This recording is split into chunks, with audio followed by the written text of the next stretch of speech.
cerco da Bezerra de Menezes foi um cerco programado e estudado há dias do que fazer, né? O que eles não apontavam era que nós poderíamos saber também com antecedência e tentar evitar um massacre. Um traço muito forte do governo Tasso era a sua truculência e intolerância, principalmente no enfrentamento aos movimentos sociais. A sensação que a gente tinha é que nós estávamos numa encruzilhada e nós tínhamos muito presente Eldorado dos Carajás. Nós dizemos, aqui vai ter uma desgraça pior do que a do Eldorado dos Carajás, um massacre. A vida desses andantes que moram no seio da terra é arrancada na navalha a cada palmo de serra. Aqui se misturam as cores como se fosse um festim.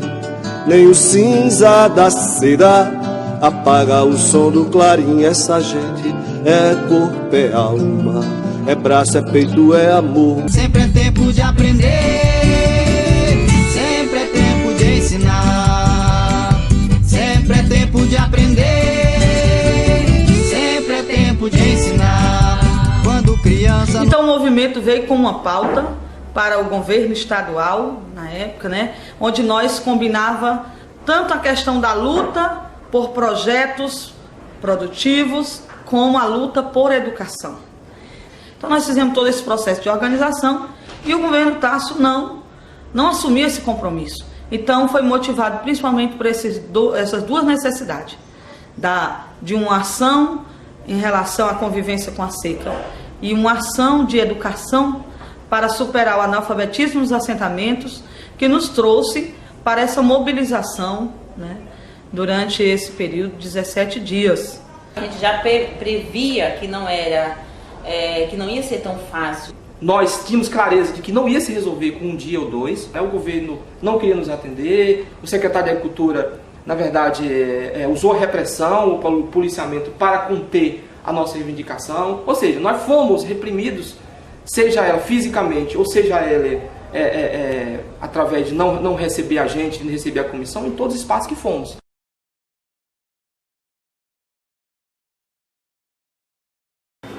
Agora, o governo também com uma característica muito autoritária, sempre, né? Sempre teve muito essa característica, né? Por um lado, assim, havia uma certa cooptação dos movimentos, mas o que existia mais mesmo era a repressão, né? Assim, tanto aos servidores públicos, como aos movimentos de moradia, como aos próprios movimentos camponeses, né? Essa característica, né, do Tasso, ela é muito forte, né? Nos recebeu uma vez, depois de várias mobilizações que a gente tinha feito, né? Porque ele não tinha interesse de discutir essa pauta. Não dá para esconder que o Tasso é o tipo autoritário e que, sobretudo, me parece que não tinha muita vontade de tratar com movimentos sociais, né? Era mesmo, assim, da mão dura, diria, né? Na véspera, veio o pessoal do SOS Criança tirar as crianças de dentro do acampamento. Então era uma das... Por isso que eu digo que eles estavam estudando a gente, avaliando todos os detalhes. Não queriam ser acusados de terem batido em criança, Então eles queriam que as crianças já estivessem fora. Portanto, eles vieram alegando que as crianças estavam em área de risco. As crianças estavam lá com seu pai, com sua mãe, comendo, tendo todo esse espaço, e eles vieram, então, naquele dia para tirar as crianças. E criou um clima de terror. Nós vamos levar, ou vocês voltam para casa de vocês, ou eu levo os filhos de vocês. Então, isso criou uma confusão muito grande no acampamento, né?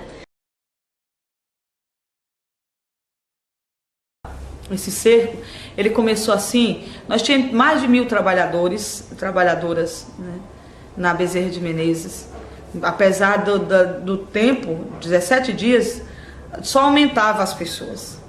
E nesse dia, quando, assim, por volta das 11 horas da noite, né, começou a chegar, aí começou logo assim com o IML, passou os carros do IML, todos com as sirenes ligadas, as ambulâncias, né? E começou a vir os pelotões. E tudo isso criando assim um clima já nós todos que estávamos lá, que seria um massacre. Nós ficamos das 11 da noite até praticamente 4 da tarde. Nós ficamos no seco. Agora, até umas 12 horas, era sem entrar nada, nem água. A única coisa que entrava... meio-dia, né? Era jogar por cima. Então nós tínhamos dentro do cerco vários repórteres. Que inclusive assim, ó, as fitas dos repórteres eram jogadas por cima do cerco policial para os outros repórteres que estavam do outro lado e corriam, assim como o povo que veio jogava a garrafa d'água, a gente já parava com os lençóis, e a gente já parava para trazer inclusive para as crianças e as mulheres gestantes, porque sabe que no acampamento nasceu uma criança, então nesse acampamento aconteceu de tudo, né, assim. Então a gente até dizia no microfone que responsabilizava o Tasso Gereissati, né, por tudo que estava acontecendo ou que viesse a acontecer, né? E também a gente, né, responsabilizava, né, o governo federal não está fazendo reforma agrária e responsabilizava também nessa situação, né, e denunciava aquela situação da violência. Foi muito bonito o processo de solidariedade, né? Eu acho que isso aí foi uma coisa fantástica, porque quando os movimentos sociais de Fortaleza souberam, né, das pastorais, sindicais e tal, acorreram muito para lá. Famílias chegavam lá com as suas crianças, com doações de alimentos. Foi um acampamento com muita dificuldade, né, essa questão de remédios, né, então tinha muita solidariedade, e essa solidariedade foi a nossa grande força nesse período, né.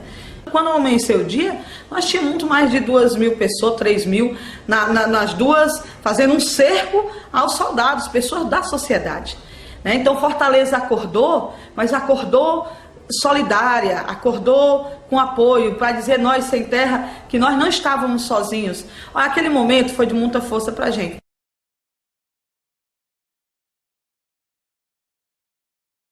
Eu quero lembrar de um momento muito forte, que foi na hora que abriu o cerco, que todo mundo achava que nós íamos sair dali naqueles ônibus que estavam lá, cada ônibus com uma plaquinha.